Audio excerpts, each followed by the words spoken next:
अनूप धोत्रे आणि प्रकाश आंबेडकर यांच्यात जी लोकसभा लढत होणार आहे त्याकडे तुम्ही कशा प्रकारे बघता?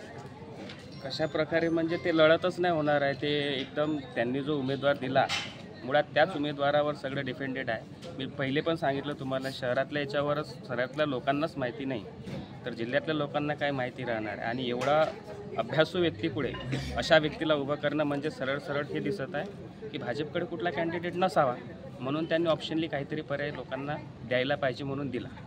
त्याच्याकडे दुसरं काही नाही. म्हणून ही लढत भाजपच्या किंवा त्या अनूप धोत्रेच्या विरोधात बाळासाहेब आंबेडकरांची असं मला नाही वाटत.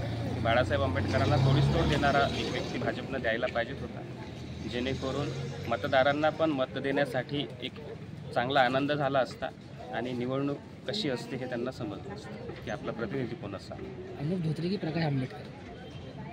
प्रकाश आंबेडकरच, कारण की ते वंचिताचेच नाही, सर्वसामान्य माणसाच्या समस्या जाणून घेणारे एक व्यक्तिमत्व आहेत. आणि गेल्या 25 30 35 84 80पासून आम्ही त्यांना पाहतो. म्हणजे आमच्या वडिलांनी आम्हाला ज्या काही गोष्टी सांगितल्या ती इथं त्यांनी प्रतिनिधित्व केलेलं आहे. आणि त्या काळात बऱ्याचशा अशा इंडस्ट्रीज त्यांनी इथं आणल्या होत्या उद्योगासाठी, बऱ्याचशा लोकांना रोजगार मिळाला. आणि त्या काळामध्ये अकोला हा एक उद्योग क्षेत्रासोबतच एक गार्डन सिटी पण म्हणून ओळखला जात होता.